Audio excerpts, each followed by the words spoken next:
sure a lot of people are asking. So the tokenomics in games, right, has changed norms. You get a lot more utilities for NFTs and tokens. Now, what do you see is the next trend, right, that's going to come for tokenomics, or maybe in incentivizing or encouraging the community, as you talked about, and how do you think games should be adapting to that? Sure. Okay, I'll take the first dive on this one. I think it's going to be interoperability. Because I think we're going to start to see examples of interoperability this year, not just between fungible tokens, but also between non-fungible tokens. So, you know, being able to actually use your characters or your PFPs between different game experiences or metaverse experiences, I think is going to be a really key part of unlocking the value proposition from a fun and experience standpoint. Because I think once you do that, players are going to see that, wow, this is something that you could do in blockchain games that you just can't do in any other kind of game. You know, I can't bring my characters from this place to that place. And that's going to be really exciting. But it also has big implications. What happens when you move assets from one place? Maurizio? Whatever he said. The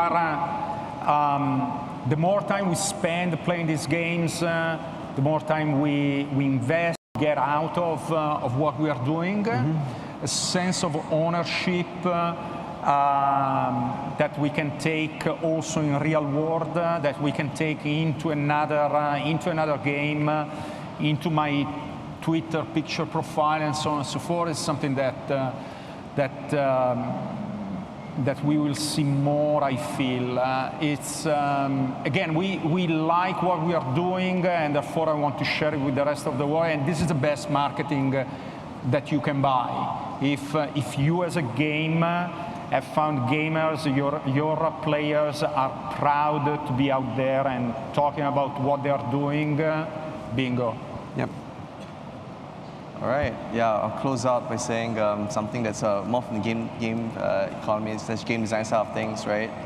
I think on builder side, we're going to see a bit more, like games really kind of building a lot clearer vocabulary on like, well, who are the personas that we're serving in our games, right? And then like building, you know, different type of economies that suit those different personas. So, for example, like having a magic circle specifically for the players of the game, right? Having magic circle specifically for the player investor class, right? And, you know, really drilling down into those personas that they're serving with different gameplay aspects, such that they can kind of de-risk the development of the game. And I think we're going to see a lot cleaner separation, tokenomics-wise. Like, well, we set up incentives for the gamers, we set up incentives for the investors, we set up incentives for guilds, among others. And I think like we're going to see a lot more sophistication on that side of things, which I'm quite excited to see. Yeah. Cool. All right. Thank you. I hope all of you have learned something from our panel. All right. Thank you, Ryan. Thank you, Robbie. Thank you, Maurizio. Great long session. Thank you, guys.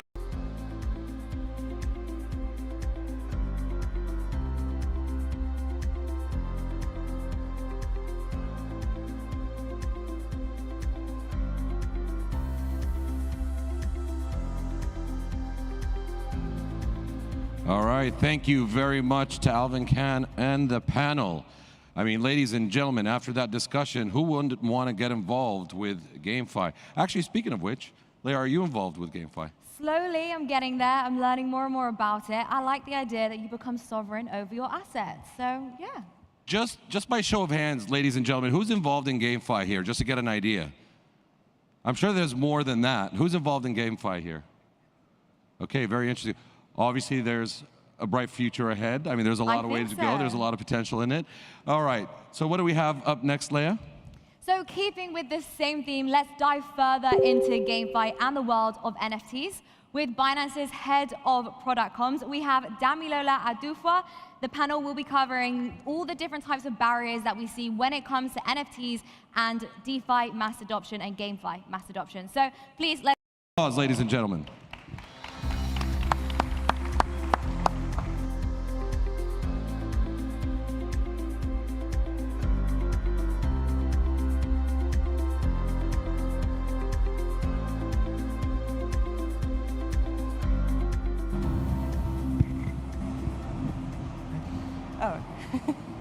Hi, everyone. Hope you're all doing great today. As Omar said, my name is Damilola. I'm your moderator for today's panel. Let me introduce our panelists. We've got Chase, who is the co-founder of Chapter X, Jason, president of blockchain at Gala Games. We've got Max, project manager at Dacoco, and Athena from Binance NFT. So great, let's get seated and start this conversation. So first question, and most important question. When we talk about NFTs and GameFi, a lot of people, find that they don't have the know-how or the education around it. So education is obviously one of the biggest barriers to adoption. I'd love to ask all of you, what are the other barriers and what can we do to solve them? I'll start with you, Chase. Yeah. Hi, everyone. Yeah, so I think education is definitely one of the biggest barriers. Hard to understand, from the outside in how this whole space works. And I think a couple of things are also important, and the main ones are really revolving around infrastructure. So I think the first one is, in terms of, the fiat to crypto exchange, how do you do that? I think oftentimes it's a lot easier to convert fiat to crypto and not the other way around. And then in terms of technology, a lot of it is not interoperable in terms of how you use things on desktop versus mobile. So for example, MetaMask is, not. So for example, MetaMask is, not integrated with as many apps on the mobile version. And security is also a big part in terms of how we make sure that everything is secure on the blockchain. There's a few hacks that's still going on now and then, so there's definitely a lot of things to work on. And once we tackle it from an infrastructure perspective, I think the adoption will also be more widespread. Great, thank you, Chase. And Jason, what do you think are the barriers to adoption for NFT and GameFi? I think our biggest barriers to adoption that we face in this space are essentially our exclusionary vocabulary that we use. We have a tendency to be very tech-focused, very, very grandiose, very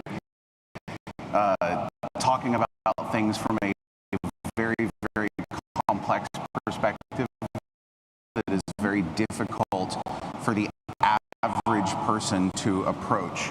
And what we end up having is new people that are coming in. And this is something that essentially. Max? Yeah, I think just usability. If you look at like the Wax Cloud Wallet, they've gotten to a place where the user doesn't need to download any specialty wallet. They can sign transactions in the browser. It's a truly incredible advancement.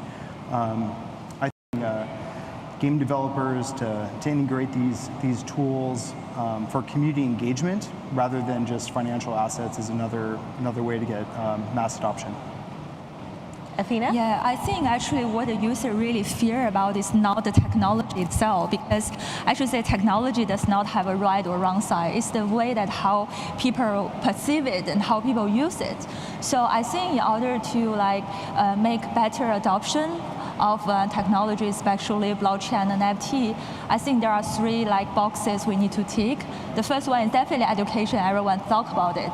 So education is not only about teaching them what is blockchain or NFT. It's also about what is the utility and why people should use it and what is the benefit of people adopt it. So number two is, I think it's quite important, is about the user experience. We need to provide a much better experience for the people, especially the newbies, and for people from the mainstream to better understand and better use it. For example, a better registration process and a better fiat gateway to use NFTs and also other GameFi projects on the platform and also on the ecosystem. And I think the third one is maybe about safety, because people always have the fear that they may be going to lose their assets in any kind of a platform operation. So I think actually for example, what we are building is a kind of a custody system for the NFTs to be safely custodied so that people do not have the fear of losing their asset. So I think those are some important things. I think as an industry leader, we should reshape the industry by doing all of them to help people to better adapt to this system. Absolutely. Well, thank you all. Those are such great answers. I do want to go a bit further into one of the barriers, which is ease of use. And Max, I'd like to ask you, what can gaming companies and game studios do to make, interacting with this industry easier? Like, how can we make it more user-friendly, and what are the current challenges you're seeing? Oh man, yeah, I think from a ease of use perspective, like I said, the Wax Cloud wallet was truly incredible. You know, with Alien World's success, I definitely attribute it to just easy onboarding, not needing to download something. Yeah, and I think also just encouraging communities to make you know, other side games, things that don't necessarily even rely on blockchain, which is a weird thing to say, but just having other types of community engagement and encouraging culture on that. Yeah, and Jason, I'd love your thoughts on this as well, you know, ease of use and what we need to do about that. I think one of the first things is we need to step away from, again, as I mentioned, the exclusionary practices. We need to recognize that while all of us in this room are okay with things like 12-word mnemonics and, you know, gigantic strings and private keys, the average person isn't. And I think that from a gaming perspective, I mean, we've built a system that's onboarded hundreds of thousands of gamers, but at the same time, it has been a high friction process.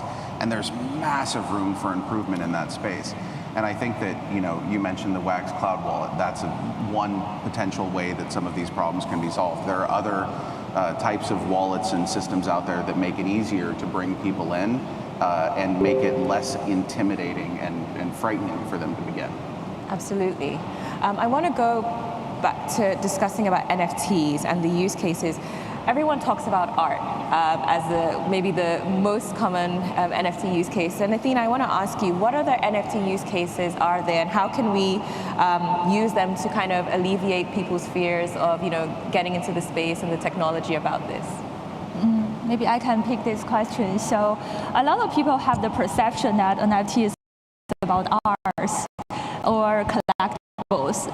I think actually NFT is far beyond only like collectibles or pictures of monkeys, etc. So I always say that if we really want to push the mass adoption of NFT, I think actually NFT is a very good tool or gateway for the mainstream ecosystem. So it really plays a very mainstream user to really use it. I think first of all, we need to make the utility part very, very, you know, obvious. And secondly, I think they really need to understand about like how NFT can really solve the real life problems, so that it really have the kind of existence in the whole ecosystem. And thirdly, is I think that in order to lower the barrier for people to understand and use, I think we need to make the NFTs very fun and very rewarding, so that there's some kind of a gamification mechanism we put into there, so people think, oh, it's helpful, it's useful, solving problem, and also it's very fun to use it. So I think I just want to share some like examples we are doing. For example, the NFT ticketing that we are doing right now this year. So I think a lot of people here already visited our booth over there, and they can collect their POAPs. So this is quite interesting and examples that we want to really help about the mass adoption, because we know that everyone knows about ticketing. So when we tell people, oh, NFT could use the NFT as a ticketing, everyone starts to realize, oh, this is a real case that we can really use this technology. It is not only because like actually NFT can solve the traditional problems in the ticketing system, for example, frauds and also the black market, etc. But moreover, that you can also create some special experiences that you can link your physical experiences together with the online digital experiences, which is quite sexy for people to really adopt to this idea. For example, when you know having this POAP, I think whenever like people look at the POAP in your wallet, you can still recall some special moment in the BBW that we have together here.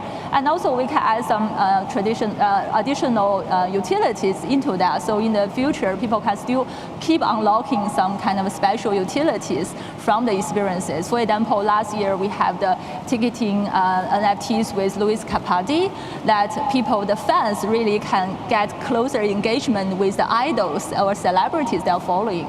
So this kind of stuff, I think, is like tick all the three boxes that we really think that could be a very interesting use case we can test to a bigger scale to see how better we can push the adoption of NFTs. Absolutely, absolutely. Chase, would you like to add anything to that? Yeah, for sure. So I think a really interesting use case is profile picture projects. You know, at first when they come out, people were wondering like, what is this thing? It's just pictures that's customizable. But it has slowly turned into what I think is like a cultural revolution where having an NFT gives you a ticket into this community. You're really part of this sort of movement, and that helps to shape the culture in terms of building big brands, and that also changes how we view marketing. From Bored Ape Yacht Clubs on Ethereum to Solana Monkey Business on Solana, there's a lot of interesting profile picture projects that came up, and I think at Chapter X we are also integrating a lot of these projects in, help them to build their world, help them to socialize, interact, and discover, and that's something that we really. So I want to touch on blockchain gaming and play to earn a bit more. So we're seeing wide adoption of that across the world. And Chase, I actually want to start with you here. Where are you seeing this interest in play to earn in blockchain games, and what are the factors that are contributing to this increase? Sure. I think we are still at the very early stages of development. I think as of now, play to earn appeals more to countries in Southeast Asia, Africa, countries with slightly lower income level. But I think that's something that's going to change. I think a lot of studios are coming in and focusing on not only the play to earn aspect, but also how fun it is as a game. And it's really about how much social capital users can get from playing this game, how fun it is. And as more projects focus on that aspect, and people will adopt it more globally, and also I think the play to earn aspect is also changing. I think for now the tokenomics is still unsustainable in a lot of cases, and people are finding new ways to make it sustainable in the long run. And Jason? Yeah, I mean, I think that there's a lot of different ways that you can look at the concept of play to earn. One of the things that we've done at Gala Games is we believe in a player-first experience and a game-first and fun-first experience. We believe that if you're going to make a game, it should be an amazing game, and it should be fun to play, full stop. If you can build in earning mechanisms within that, which we have done in many of. So the way that we approach the concept of play to earn is distinctly different. Initially, it begins with somebody putting something into the ecosystem. That we have, it's going to be releasing next month. It's a 3v3 MOBA, and you can purchase and use those tanks. You can rent them out to other people. And so what it enables play to earn, but for both sides of the ecosystem, not just for those in the developing world who are playing for a few dollars a day, but if you are somebody who has purchased a tank, you're actually potentially earning off of its victories as well. And going with this more complex, evolved model, like you were just saying, Chase, is the next step. It's the next phase in play to earn, because we have to get away from the sort of simple inflationary tokenomic structures into something that allows you to play and earn, or play to own, not just play to earn. I like that terminology, play to own. Max, what's your take on this? What more can be done in this space? Oh man. So at Alien Worlds, we have these in-game DAOs. It's a truly profound concept. These have been accumulating our native token Trillium for since the beginning of the game, in real-time streaming of tokens. So these DAOs will come out in a short period, and then we're encouraging our users to take over these planets. And it's a profound shift in this kind of just like play to earn. I really think the play to own model is a term I'm going to start using. Thank you. Great. And talking about gaming and play to earn and even NFTs, a topic that comes up a lot is definitely hidden fees and costs. And I don't know if we touched on this, but it's another barrier to adoption. What do you think could be done about this? And what are you doing across your companies to improve that? Let's start with you, Chase. Sure. I think that one of the things that we have to recognize is that at a certain point in time, somebody pays. Okay, you either pay in time, you pay in money, you pay in effort. There's a lot of different ways, but somebody is putting energy into the ecosystem in order to create something for somebody to take out. So for us, we look at this barrier of entry and say, we need to find a way to not remove the barrier, but to move the barrier so that it goes to somebody who's willing to pay it. Okay. So in the event of somebody in the developing world who does not have $200 to spend on an NFT, okay, that might be required to play, what we do is we make it so that somebody who does want to spend that money purchases that NFT and can automatically delegate usage of it in a permissionless fashion without guilds, without having to dox yourselves on Twitter to be a scholar and all of that. So that this other person can play without having to pay that initial first piece into the ecosystem. And then they pay with their energy and their effort in playing the game and enjoy doing so. Fair enough. And Chase, what efforts are you taking to reduce the issues of hidden fees and costs? Yeah, I think for one, there's a lot of new developments in the cross-chain space. So there's many protocols that allow seamless transfer of tokens from one chain to another.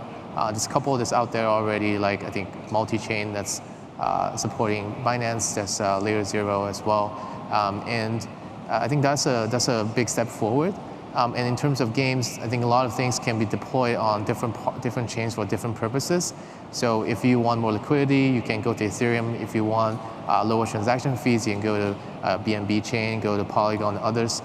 So I think there's a lot of ways that we can sort of move things forward in a way that has less friction. And there's definitely a lot of very exciting developments in this space. Awesome. And Max? Alien Worlds, every user starts out with an NFT. So they don't really, they're not paying anything to get it. And from there, they can crank up and get more NFTs, get more tokens just from that single NFT. But you're quite limited in that. So most of the successful players have leveraged different communities that have sprouted up around the game. And they've offered additional resources and other engagement, other opportunities that leverage our NFTs to either support that user through drawings or just other games. And that was a very incredible effect of this play-to-earn ecosystem, is that all these other communities sprouted up that can help those players excel in the games. Really incredible things to look out for. Athena? Yeah, I think actually fee is actually one aspect. I know actually a lot like the industry leader already trying to find a solution to lower the fees. And for example, like from our perspective, on the Binance ecosystem, like we have the BNB chain, actually we have the very low fee. And also in the marketplace perspective, and also we lower the fee to the lowest in the industry. And another barrier maybe is about like the environmental stuff, like people, a lot of accusation about like the environmental stuff, if there's the too, energy ineffective. But actually, a lot of NFTs are already be used in a very cost-effective way. So for example, we are using our platform based on the combination of the POS and POA ecosystem, so that we are lower the cost and also like the energy to the lowest level to enable like actually more people will welcome this idea and using this platform with a very cost-effective and also kind of environmental issues with that. Thank you, Athena. And Jason, I wanted to actually ask you about this topic of environmentally friendly blockchains and the misconception that it's not. What are your thoughts on that, and how can we help maybe correct that misinformation? Sure. Well, I think the first thing that we do have to recognize is that at a certain point in time, some blockchains could do a better job. Yeah. So there are certainly blockchains out there that are less environmentally friendly than they could be. However, what I think is up to us as an industry to do is to recognize that we have, throughout all of history, a fantastic opportunity to make serious changes to pretty much anything. So from a ecosystem perspective, when it comes to environment, environmental preservation. Something that we're doing at Gala is we're buying dead farmland and rewilding it. Okay, this is something that we're looking at doing around the world. We've got, I think, about 10,000 acres currently in the process of being rewilded, and it's not just buying carbon credits. It's not just doing some little token, it's not doing some little tiny token thing to make the world a better place. It's about really stepping up and making a real difference. And as an industry, we can do that. And Max? So Alien Worlds runs on the Wax blockchain IO, and there's very few individuals or block producers running these blockchains, and they're not really producing very much, or they're not consuming very much energy. So yeah, I think some of them are carbon neutral. I think even Wax is carbon neutral. I need to check, but I think it's a really awesome chain looking at for that.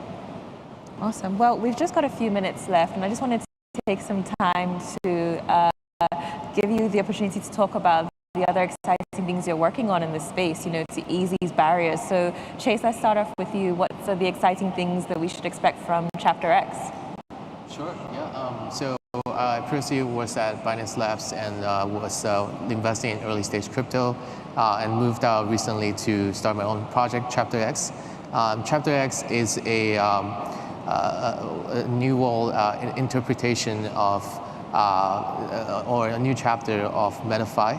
And we are bringing meta identity into a social verse where users can create their unique identities. Projects can come on board, own and build their own, create 3D avatars at scale that's one-to-one tied to their existing NFTs.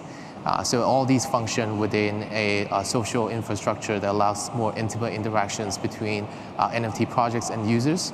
And super excited, we are launching our closed alpha with a couple of partner projects in the gaming and NFT space, and also some of the profile picture projects in May. So yeah, stay tuned for more updates on Twitter and Discord. Exciting. I do want you to touch on the concept of MetaFi, because it's a term I heard recently, and I'm very interested in it, and I don't think everyone fully understands it. So can you just, in a few seconds, explain what MetaFi is? Sure. It's I think it's like if you look at the roadmap of how things has developed, we started out from how to shape the blockchain space, and we moved from proof of work to proof of stake, and then the DeFi summer came along where all the DeFi protocols became a foundational part of the ecosystem, and then gaming NFT came about, and the term GameFi came about because you combine gaming and DeFi. And then as we think about how we go more immersive, how we bring social interactions to another level, that comes metaverse. And it's a very broad term. And what MetaFi really means is bringing DeFi as a fundamental part of the metaverse space. And there's a lot of things that you can work on, expand and bring more efficient transactions, more efficient interaction in an open, decentralized manner. So that's basically the gist of it. Awesome, thank you. And Jason, what are the exciting things coming from Gala Games? There's a really, really big list of stuff that we're working on right now. Currently, we have 26 AAA games under development. Nice. We are developing, we have over 300 people working for us internally, many, many more working for us externally as part of external studios. But I think that for me, what I would like to do most to increase adoption, other than obviously getting people playing amazing games, is I want to work more with different countries around the world. I've seen some of what is happening in El Salvador with Bitcoin Beach. I know that Turkey is working on a crypto valley that I think is has tremendous potential, and there are many different countries. Here in Dubai, there's a tremendous amount that is taking place, and I think that what is the onus is on us within the blockchain space to reach out to governments and regulators around the world to help them help us break down the barriers to adoption. Great. And Max? I'm so excited about upcoming Planet DAOs on Alien Worlds. Definitely stay tuned about that. I'm looking forward to seeing all the different communities come back and engage with those. We've got some really exciting things in the works in the next couple of months relating to our Wax game and our BSC game. So stay tuned, follow Alien Worlds on Twitter, check it out. It's coming soon. And Athena, we have about 30 seconds left. Sorry, Yeah, tell us what's coming to Binance obviously, NFT. actually, everyone knows that we are actually operating the NFT platform within Binance. But what we're doing and what we plan to do is far more than just an NFT platform. So last year, actually, over the past 8 months, we're already actually achieved many milestones. For example, we have been really focusing on gaming and gamified type of NFTs. So we have the largest gaming NFT launchpad on our platform. But this year, we really want to focus more on building the whole NFT ecosystem to make a platform of platform, to make to bridge between the centralization with the decentralization, to build a whole the Web3 partner for all of the gaming and also mainstream other kind of vertical industries partners together to give them a one-stop service in order for them to go to the Web3 space, to make the whole Web3 NFT and metaverse space a better place. This is our vision. Amazing. Well, thank you all to panelists here today with me. Great conversation. Thank you to our audience, and thank you for listening. Great.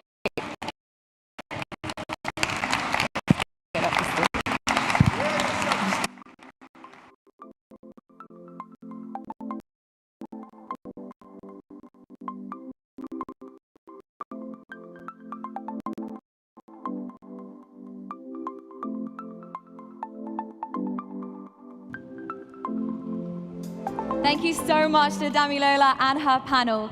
GameFi and NFTs is just experts in the space tell us what we can expect in the future. What's next, Omar? All right, ladies and gentlemen, Ventures crypto funding partner, Mr. Brian Liu. He'll be discussing the ins and outs of venture building, the world of GameFi, and welcome to the stage with a warm round of applause, Mr. Brian Liu, ladies and gentlemen.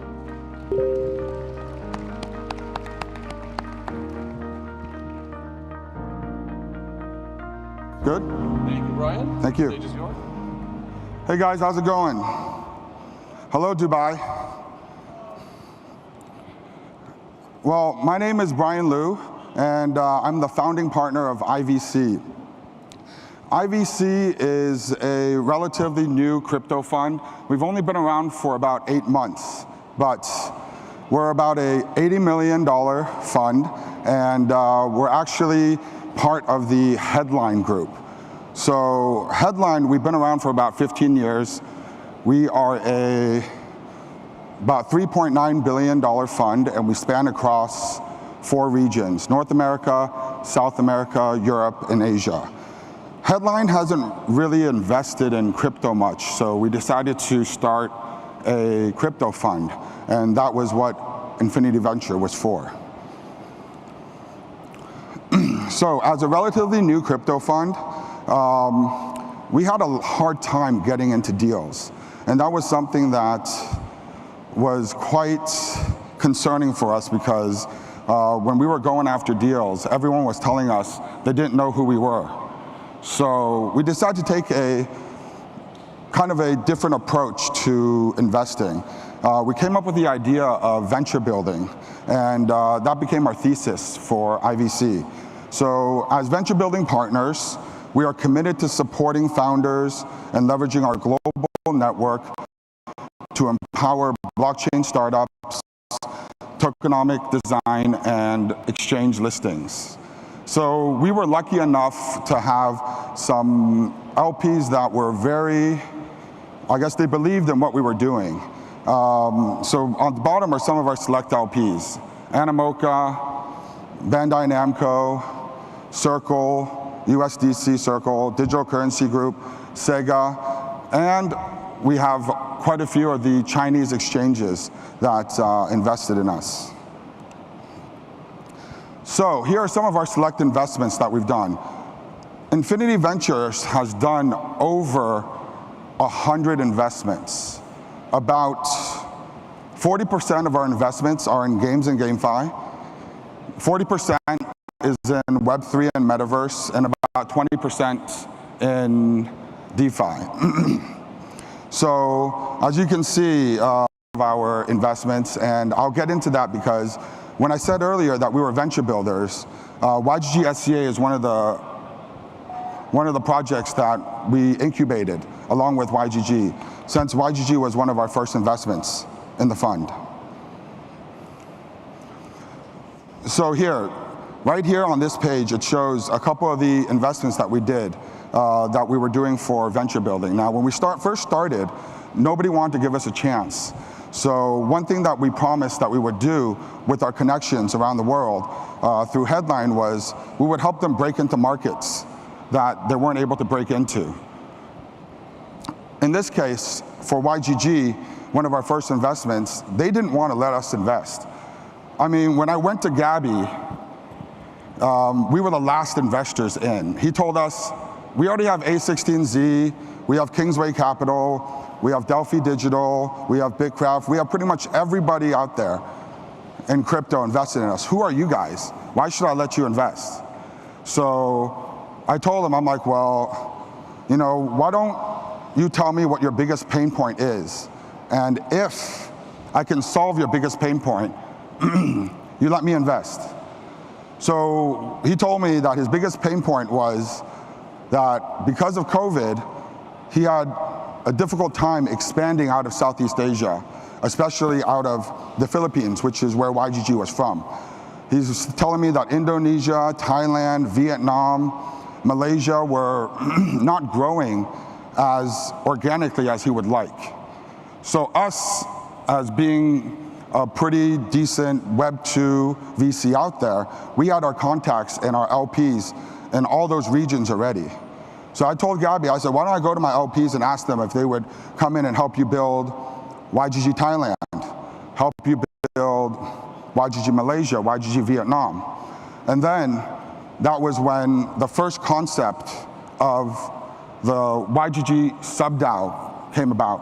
So that was what spurred eventually IndieGG that just listed on FTX, OlaGG in South America, SkyGG in Korea, and then now the latest one that was also incubated by us, YGG Japan, that was just announced last week.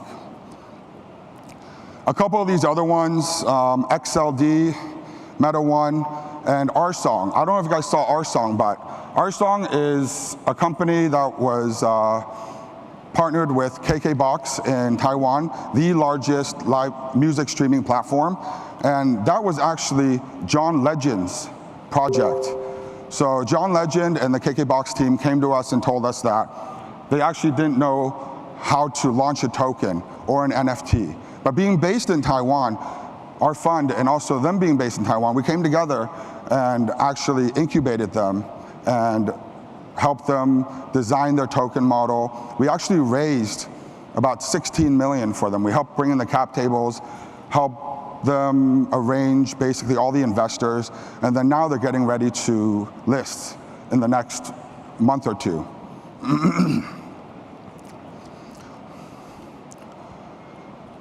So, I believe that gaming is more native to Web3 than any other industry in the world.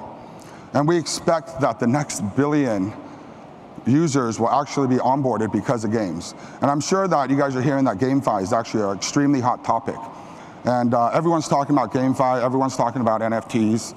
And, you know, right here, on the next couple slides, I'll show you guys why GameFi is so important to the crypto industry. So this slide, I'm sure everyone has seen. This thing is probably used in every deck, every pitch that any investors, or even you guys as companies pitching GameFi products.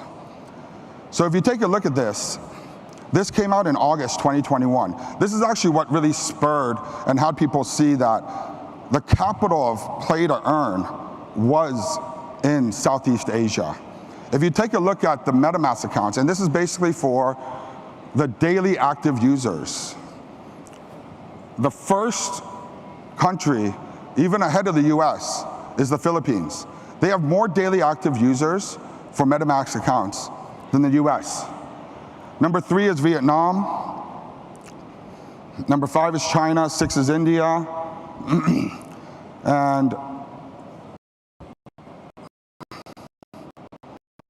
wait.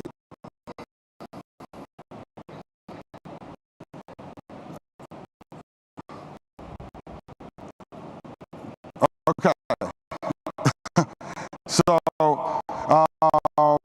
and then on the right side, you can see that Axie Infinity, that number is actually incorrect, I think. I think it changed it around. So as of right now, Axie is actually, so that's actually kind of impressive, considering that's the only one game out there compared to everyone else, where you have Activision Blizzard, which is a game studio, you have Nintendo, you have EA. Axie is a single game. And it's in the top 6. So when I talk about GameFi, I get really passionate about it because I was a huge gamer back in the day. We're talking about 6, 7 years ago when I was playing Game of War, and I'm sure there's a lot of people out here, I don't know, you're about my age, about 40 years old, you might have heard about this game. It was the #1 ARPU game in both Google Play Store and Apple App Store. So I actually spent $500,000 playing this game. Ended up becoming #1 in the world. But all these gems that I had in my account, I couldn't use them. They were useless to me.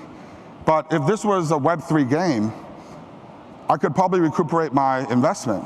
I could probably sell these gems to, if they were NFTs, I could probably sell them to anybody, sell them to my Alliance members, sell them to just anybody on the market. And I could have recuperated some money instead of spending $500,000 for nothing. I mean, I've made some really good friends along the way, but other than that, I lost $500,000 in 1 year.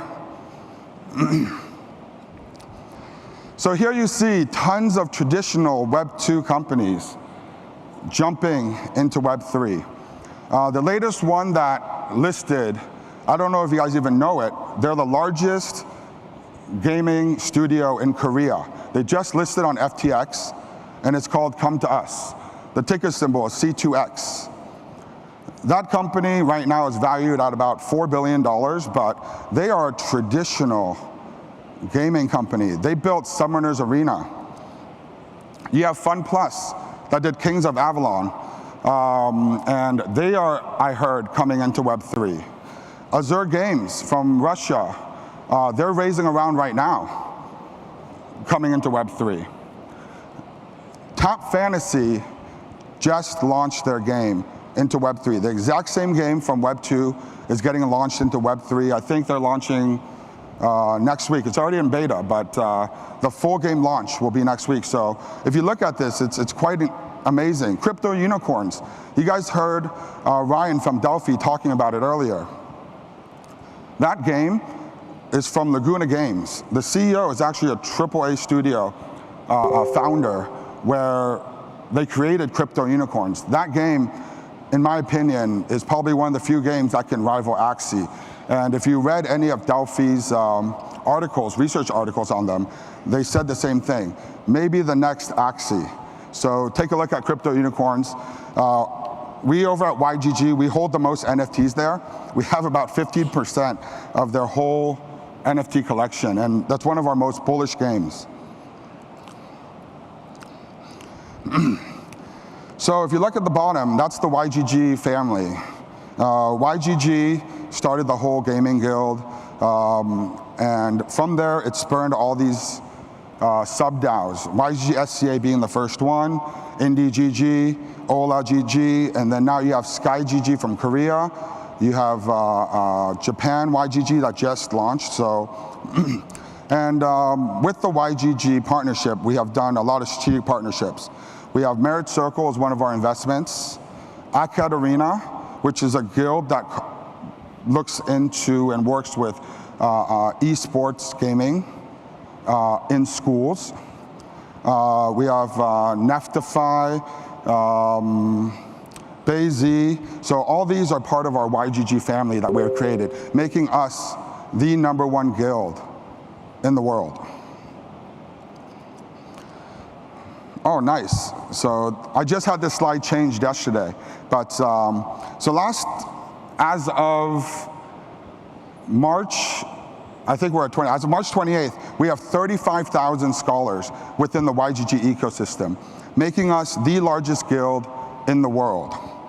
About 25,000 of those are actually Axie players. And I think in the previous panel that people were talking about, you guys were saying that everyone was still extremely bullish on Axie. YGG, we are extremely bullish on Axie. We're investing in it heavily. We believe that Axie Origin is going to help revive the SLP token, and we're very bullish on just the whole ecosystem that Axie Infinity is developing. But in the meantime, we're also investing in all sorts of games. Within the YGG family, we probably have about 80 investments into 80 different games. We understand that our scholars, as of right now, they make about $30 a month from Axie, which is a far cry from the $300 or even $1,000 that they used to make. So we have to supplement them with secondary games, such as Star Sharks, such as Wonder Hero, or Top Fantasy, which is launching next week. So a lot of these scholars right here, the 35,000 that we have, they're actually playing 2 games. So it's true, and Axie was still making $300 a month, we would be at 70,000 scholars already, because every single one of our scholars is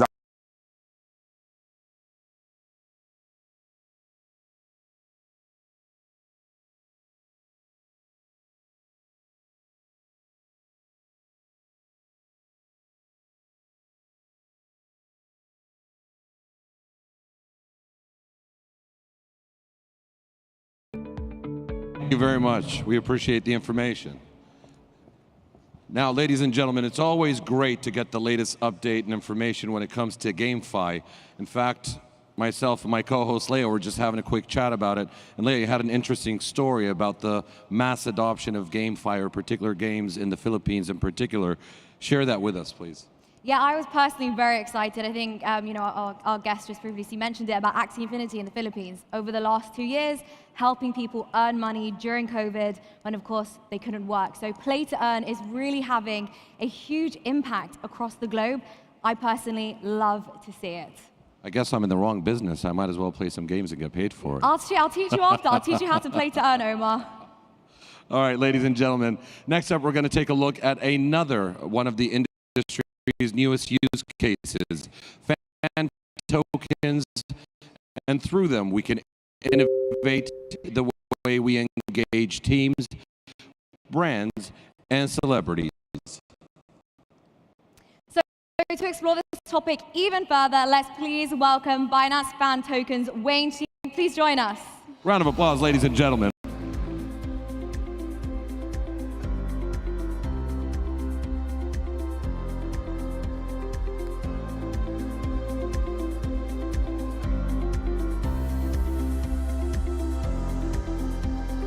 Gentlemen, take a seat.